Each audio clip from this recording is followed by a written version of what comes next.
Amigues, estic llegint-me el llibre del Petit Príncep. Vosaltres us ho heu llegit? Sí!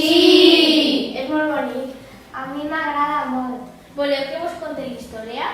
Val, però t'ajudem. La història tracta sobre un xiquet que viatja per l'univers en busca de l'amistat. Sí, i també de la pèrdua dels valors i de la imaginació dels majors. Hi ha molts personatges diferents. Voleu saber quins són? Tot comença en un petit asteroide amb el personatge principal, el Petit Príncep. El Petit Príncep. Emprendre una aventura que el fa viatjar per tot l'univers en busca de l'amistat. El aviador. Es troben en el Sàhara. De seguida s'entenen i es fan amics. La rosa representa la verdadera amistad. La rabosa li diu el seu gran secret. L'essencial és invisible als ulls. La reina representa la necessitat absoluta que tenen el poder dels humans. El vanitós representa aquells que només es preocupen del que els altres pensen d'ells.